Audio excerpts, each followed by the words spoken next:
Hello guys, so it's 6 a.m. in the morning in India right now. I just finished the match between Brazil and Morocco. It was a good match and there were two goals into this match, one scored by Morocco and another by Brazil. And both the goals which were scored today were absolutely beautiful. Like the Cyberis one, the pass was great and he finished it like a real striker. The Vinicius one, like Bruno passed the ball to him, then he finished it really well. Commendable job. Now the game. So as a neutral fan, what's a good score line? In my case, in my opinion, it would be 2-2 because we are able to see four goals in a match. We will be seeing good defending, good passing, good actions, everything combined. So today's match was also very good. Although the scoreline was 1-1, but still the match was very good.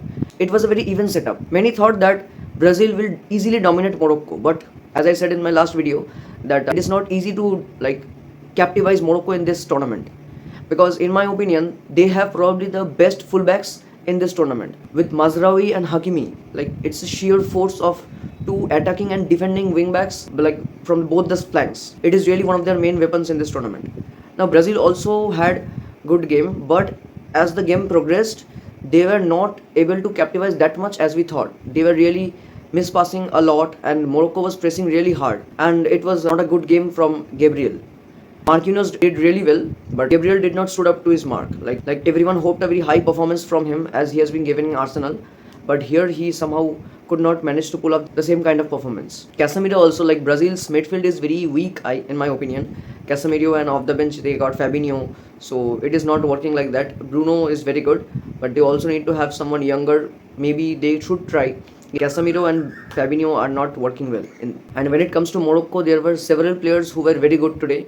Starting with like my man of the match would be Mazraoui. The defensive actions, the passing, and the way he controlled that flank, that left flank, was absolutely brilliant. Like it is very rare to find those kind of players who are very good in both right back and left back. Mazraoui is one of them. Although he has not been performing that well in United, but here Mazraoui is a different gravy. And also players like Onahi, Bayobdi, then Bilal El Khanous, Brahim Diaz, he was very good today.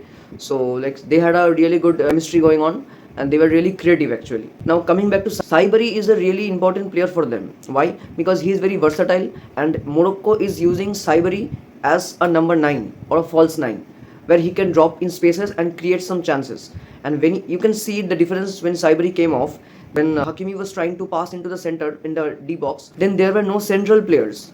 Most of the times the Brazil players were intercepting the balls from the central areas.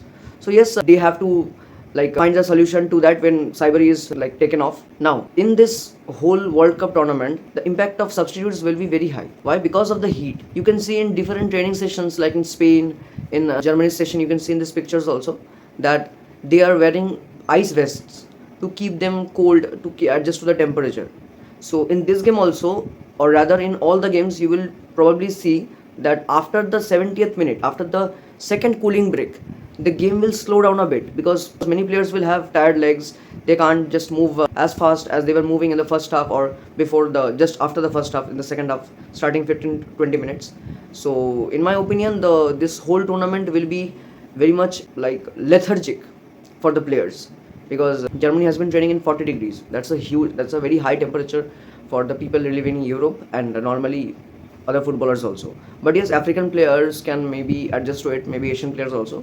But for European players, it is very difficult to adjust, considering the temperatures they are accustomed to throughout the year, because they play in Europe only, and the advantages will go to North America, South America, and Asia. These three continents will have the biggest advantages. Also Africa, because normally they have a very mixture of hot and humid climate, so they are accustomed to it. But still, playing football in these temperatures is really tough. Also, one more important thing, to maintain that specific time zone so that Europeans can have a good watch in the TV in their prime time.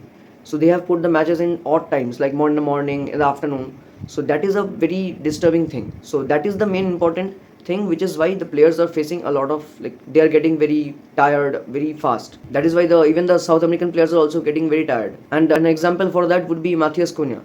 He came off the bench and he was really impressive the way he was dribbling and he was creating chances, but whom will he pass? Everyone is tired at that point of time. So yes, overall it was a very good match. I really liked it. And lastly, I would like to end this video by wishing one thing. I just hope that Saibari to Bayern will be a done deal by today. Ciao.